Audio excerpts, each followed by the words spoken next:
बुढ़ापे में इंसान को अपनों के साथ सबसे ज़्यादा चाहिए होता है, लेकिन कभी कभी अपनों का व्यवहार ही दिल को छलनी कर देता है। यह कहानी एक बुजुर्ग महिला शांति देवी की है, जिनकी ज़िंदगी के सबसे कठिन दिन उनके बच्चों के तानों के बीच बीत रहे थे। शांति देवी का जीवन साधारण था। उनका पति कई साल पहले ही गुजर चुका था और अब उनका अकेला सहारा उनके बच्चे थे। बेटे ने उनका ध्यान रखने का वादा किया था, लेकिन काम के बहाने से वह हमेशा व्यस्त रहता। बेटी भी अपने परिवार में व्यस्त थी और शांति देवी को अकेला छोड़ दिया गया था। शांति देवी ने सोचा था कि बुढ़ापे में उनके बच्चे उनके साथ रहेंगे, उनका ख्याल रखेंगे, लेकिन धीरे धीरे उनके दिन बदलने लगे।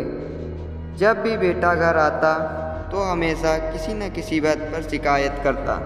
माँ, तुम अब कितनी कमज़ोर हो गई हो, तुम क्या करती हो सारा दिन, या तुम्हें अपना ख्याल क्यों नहीं रखती हो। इन तानों से शांति देवी का दिल टूट जाता। एक दिन बेटा घर आया और देखा कि शांति देवी धीमी आवाज़ में गा रही थी। यह देखकर वह हंसते हुए बोला, माँ, अब तुम गाने भी लग गई हो, क्या तुम्हें खुद का काम नहीं आता। शांति देवी का दिल बेहद दुखी हुआ, लेकिन उन्होंने कुछ नहीं कहा। एक दिन शांति देवी अपनी बेटी के पास गई। उन्होंने उसे अपनी परेशानियां बताई।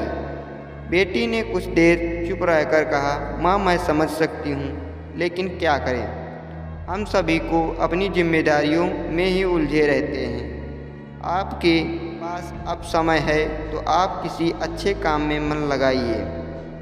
शांति देवी को यह सलाह समझ में आ गई। उन्होंने तय किया कि अब वह अपने समय का सदुपयोग करेंगी। उन्होंने पास के मंदिर में भजन कीर्तन में शामिल होना शुरू किया। साथ ही अपने पुराने दोस्तों से भी मुलाकातें शुरू किए। वह अब घर में अकेलापन महसूस नहीं करते थी और उनके मन को शांति मिल गई थी। कुछ महीनों बाद शांति देवी का बेटा जब घर आया तो उसने देखा कि माँ खुश रहती हैं और उनके पास एक अलग संसार है। उसे देखकर यह एहसास हुआ कि अपनी माँ के लिए ताने देने के बजाय उसे उनका सम्मान और प्यार देना चाहिए। शांति देवी ने महसूस किया कि बुढ़ापे में सबसे ज़रूरी बात यह है कि आप खुद को नकारात्मकता से बचाएं। बच्चों के तानों के बावजूद यदि आपका मन शांत और संतुष्ट है तो बाकी सभी चीज़ें महत्वहीन हो जाती हैं। अब शांति देवी अपनी ज़िंदगी को अपने तरीके से जीने लगी।